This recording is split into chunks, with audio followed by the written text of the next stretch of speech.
गुर्दे हमारे जिस्म के सिर्फ फिल्ट्रेशन प्लांट ही नहीं हैं, बल्कि ये हमारे जिस्म के लिए ज़िंदगी हैं और अगर ये काम छोड़ दें तो जिस्म मर जाता है। हम इससे कैसे बच सकते हैं और अपने गुर्दों की जो वरम और सोजिश है उससे कैसे निजात हासिल कर सकते हैं। अस्सलामु अलैकुम वरहमतुल्लाहि वबरकातुहू। मेरा नाम हकीम लियाकत अली खिची है और मैं गवर्नमेंट तिबिया कॉलेज बहावलपुर से क्वालिफाइड तबीब हूँ। आज की इस वीडियो में हम गुर्दों की वरम और सोजिश उतारने वाली ग़िज़ाओं के बारे में पढ़ेंगे, लेकिन उससे पहले मैं आपको गुर्दों की अहमियत और इनके काम करने का तरीका बता देता हूँ ताकि टॉपिक हमें अच्छी तरह समझ आ जाए। दोस्तों, गुर्दों का जो मिजाज है ये गुद्दी उज़लाती से गुद्दी आसाबी है और इसमें गुदूद जाज़बा और गुदूद नाकला दोनों के आफ़ाल पाए जाते हैं। गुर्दे खून को रोक कर खून को साफ़ करते हैं, पेशाब को अलग करते हैं, ये गुदूद जाज़बा का काम है। और इसके बाद जब वो ये काम कर लेते हैं तो फिर गुदूद नाकला के ज़रिए अलग किया गया पेशाब जिस्म से खारिज कर देते हैं। ये गुर्दों का काम हो गया और इसका मिजाज हो गया।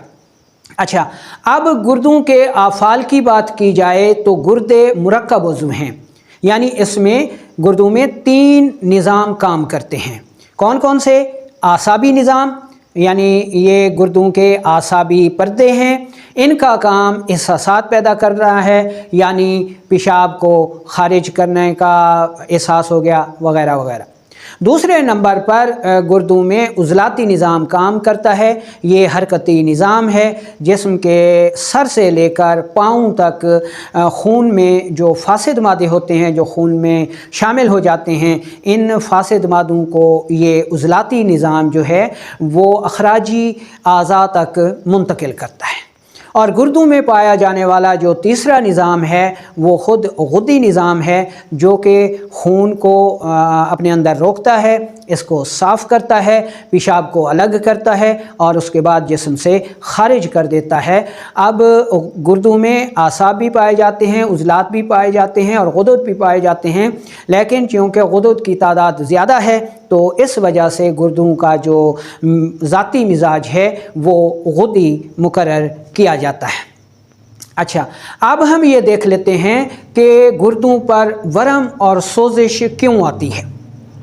वो अफराद जो गर्म ग़िज़ाएँ ज़्यादा इस्तेमाल करते हैं, मिसाल के तौर पर मुरगन ग़िज़ाएँ हो गई, बकरे का गोश्त हो गया, खुश्क मेवाजात में काजू, अखरोट, बादाम वग़ैरह हो गए, इसके अलावा जिनसी क़ुव्वत बख्श अद्वियात हो गई, या मेथी, करेला, पालक, साग वग़ैरह हो गए, इन ग़िज़ाओं का ज़्यादा इस्तेमाल करते हैं, नशावर अद्वियात का ज़्यादा इस्तेमाल करते हैं, वो लोग गुर्दों की सोजिश का शिकार होते हैं।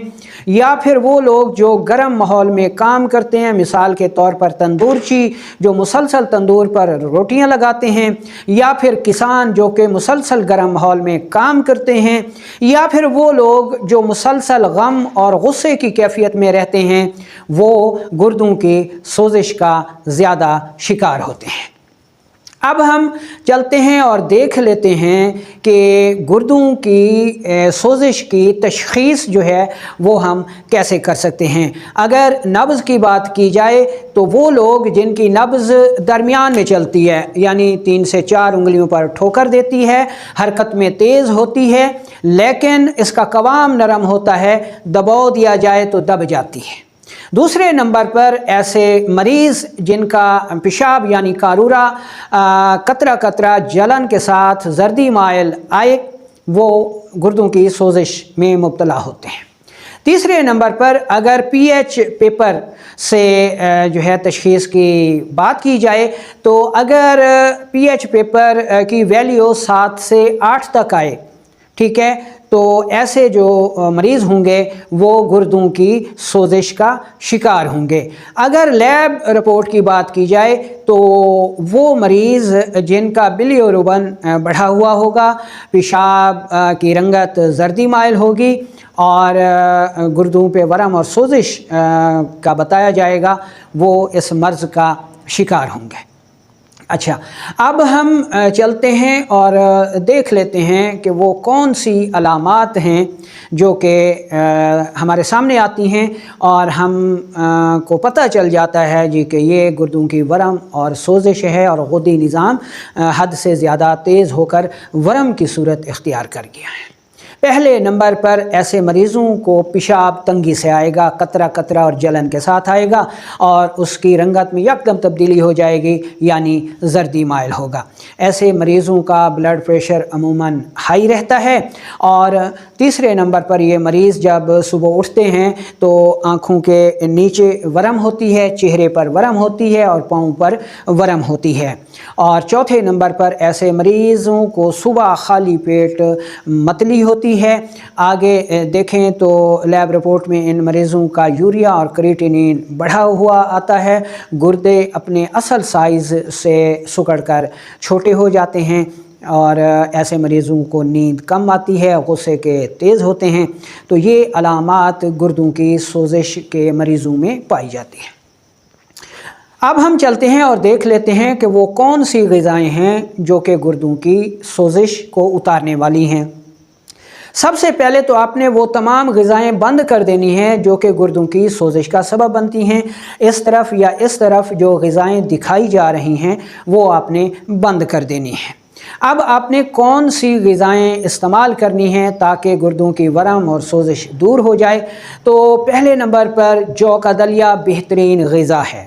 دوسرے نمبر پر تربوز ہو گیا، خربوزہ ہو گیا، کھیرا ہو گیا، چاروں مغز ہو گئے۔ سبزیوں کی بات کریں تو کدو، سبز توری، ٹینڈا، چکوترا، شلجم، گاجر، مولی، مونگرے وغیرہ یہ وہ غذائیں ہیں جو کہ گردوں کی ورم اور سوزش کو کم کرتی ہیں۔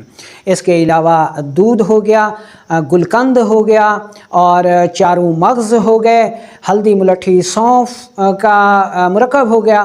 تو یہ تمام چیزیں جو ہیں وہ گردوں کی ورم اور سوزش اتارنے والی ہیں۔ اچھا، اب ہم آپ کو گردوں کی ورم اور سوزش دور کرنے کے لیے ایک بہترین قہوہ بتا رہے ہیں۔ آپ نے سونف 2 گرام لینے ہیں، زیرہ سفید 2 گرام لینا ہے اور گل سرخ جو ہے وہ 2 گرام لینا ہے۔ 1 کپ پانی میں قہوہ بنائیں، گڑ سے میٹھا کریں، صبح دوپہر شام استعمال کریں۔ اگر ایسے مریضوں کو شدید قبض ہو اور بلڈ پریشر بھی بڑھا ہوا